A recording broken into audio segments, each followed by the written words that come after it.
Hello guys, today we're going to go over linear function transformations.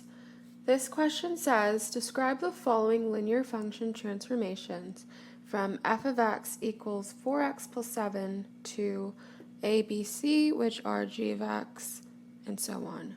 So the first thing we're going to do is we're going to start with a, and it says a is g of x equals 4 x plus 3 plus 7. So first of all, there are three types of linear function transformations. There are dilations,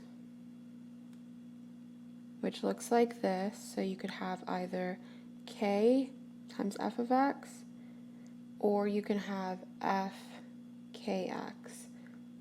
The one that has to do with x is the horizontal dilation. And the one that has to do with y, or f of x, is the vertical transformation.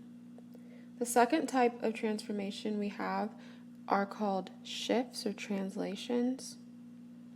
And shifts either go like this, so you could either have it as f of x plus k, or f of x plus k. So one of them is horizontal again, the other is vertical. The last type of shift we have is where we have reflections.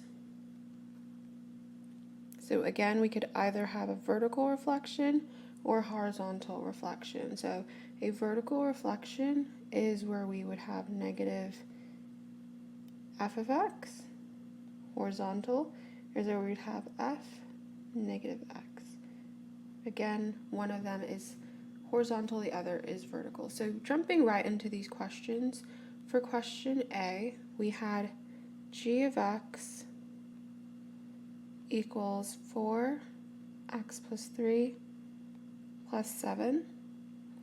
So looking at this, we have to compare g of x to f of x. So f of x was just 4x plus 7. Anytime something happens to only the x value, that's a horizontal change or transformation. If it's happening to the whole entire function, the f of x, right, that means it is a vertical type of transformation. So since this is only occurring within the x, it means it's a horizontal shift. And in this case, it's actually a horizontal shift to the left, by a horizontal shift left by 3. So this is a horizontal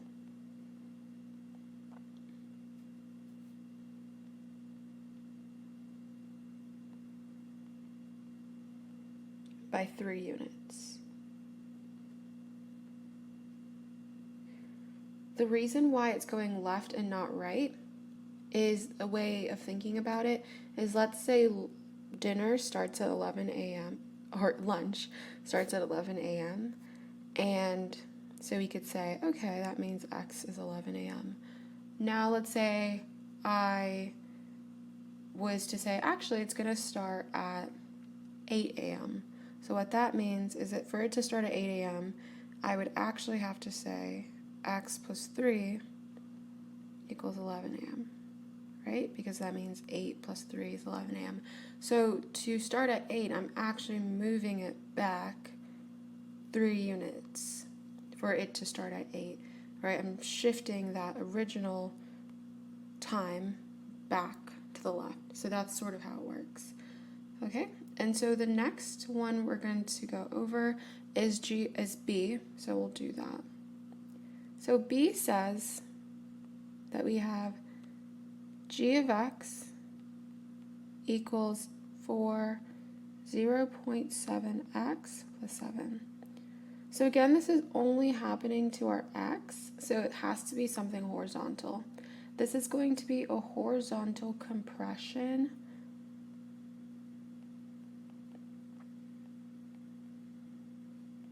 So this is one of the dilations.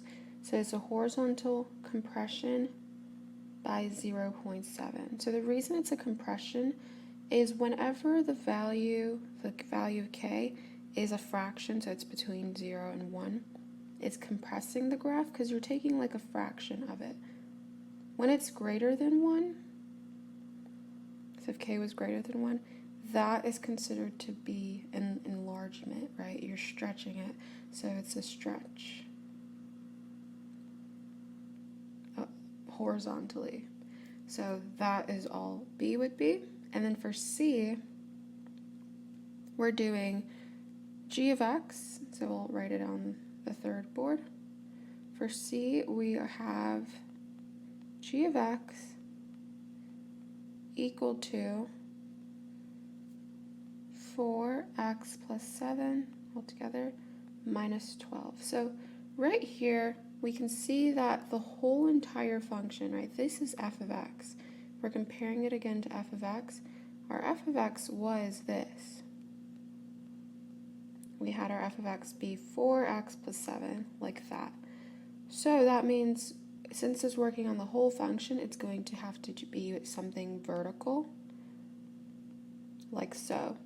So since it's vertical, that means that we have a vertical shift, right? Because vertical shifts look like this, where you have a k, and it's going down 12 units, right? Because it's negative 12.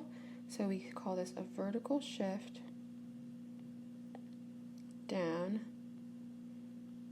by 12 units. So in summary, we have 3 types of linear transformations. So we have 3 types. Those 3 types are dilations, shifts or translations,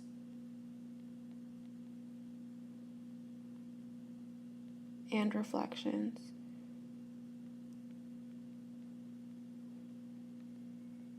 And they are each defined in such a way that they will either be horizontal transformations or vertical.